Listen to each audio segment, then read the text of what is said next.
Je suis Didier Gourrier, professeur à Chimie ParisTech, et également responsable d'une équipe de recherche qui associe l'Institut de recherche de Chimie Paris et le Centre de recherche et de restauration des musées de France.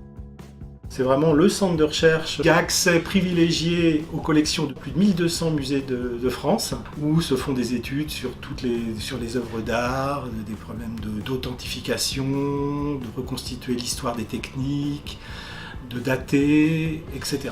On a fait une équipe mixte entre Chimie ParisTech et le Centre de recherche et de restauration des musées de France pour aborder ces problèmes-là de manière plus fondamentale, par le lien de la relation structure-propriété depuis le niveau atomique jusqu'au niveau macroscopique. Pour résoudre des problèmes d'altération chimique, on essaie de mettre au point des méthodologies nouvelles justement pour analyser aussi ces objets du patrimoine.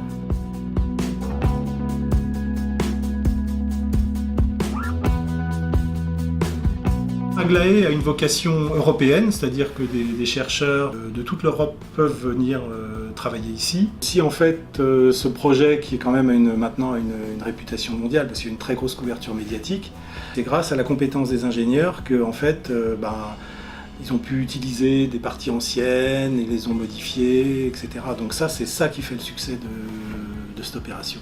C'est donc l'équipe. Ce qui me plaît dans ce métier, c'est qu'il y a très peu de routine, parce que les analyses changent énormément dû au fait qu'on a des objets qui sont toujours très variés.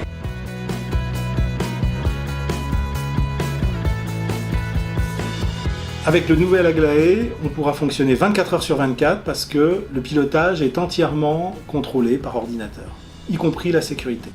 On va pouvoir tirer des particules qui s'appellent des deutons, où là c'est quand même plus dangereux point de vue radioprotection, il y a des émissions de neutrons, et ça va ouvrir des possibilités énormes pour l'étude des matériaux du patrimoine.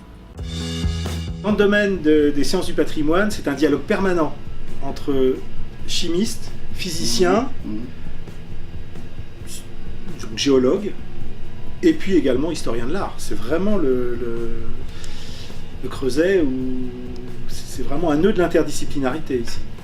J'aime beaucoup les sciences de la Terre, géologie, géophysique, etc.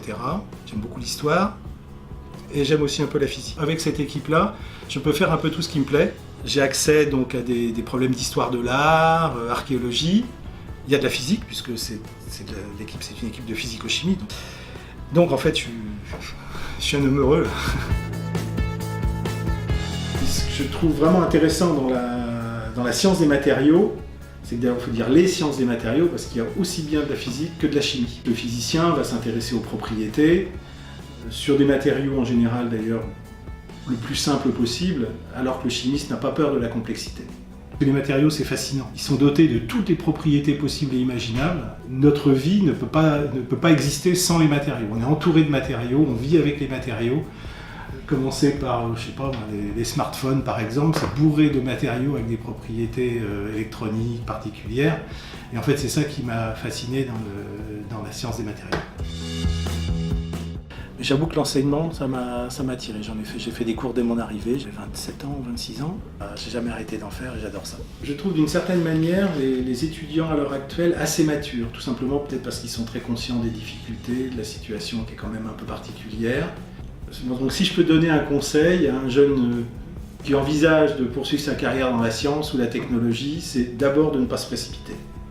Parce qu'il y a tellement de choses intéressantes à faire, et s'il y a bien une science, un domaine qui a à l'avenir, c'est la chimie.